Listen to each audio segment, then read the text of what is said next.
Peuple de Guinée, mes chers compatriotes, je vais vous parler aujourd'hui d'une menace qui pèse sur la vie, sur la santé de notre pays, de toute l'humanité d'ailleurs. Vous l'avez sans doute suivi.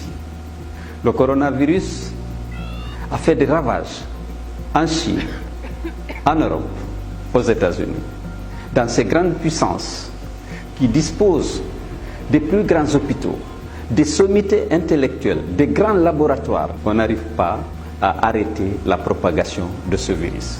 Il y a eu déjà beaucoup de morts, comme vous l'avez su. En Afrique, et en Guinée particulièrement, nous n'avons pas les mêmes capacités que ces pays. Nous avons notre système sanitaire et hospitalier très fragile et très précaire. Nous n'avons pas les mêmes laboratoires, les mêmes centres de recherche, les mêmes sommités intellectuelles. Nous devons compenser ces faiblesses à travers des comportements efficaces dans la lutte contre la propagation du virus. Nous devons respecter rigoureusement les conseils donnés par l'Organisation mondiale de la santé.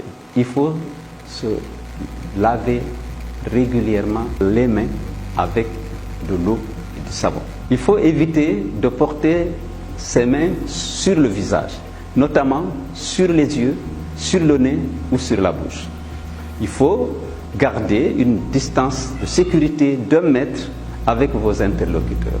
Il faut tousser ou éternuer dans son coude ou dans un mouchoir à usage unique. Avec ces gestes, vous allez contribuer à préserver la vie et la santé de l'humanité entière. Chrétiens, musulmans, animistes, membres de la mouvance, membres de l'opposition, citoyens de toutes les sensibilités, restons unis pour sauver notre nation, pour sauver chacun de nous. Mes chers compatriotes, dans cette épreuve, nous devons faire preuve d'humanisme, solidarité et de générosité, surtout à l'endroit de ceux qui sont les plus démunis. Beaucoup d'entre eux vont perdre leur emploi et pourraient ne pas être à même d'aller exercer leur activité informelle.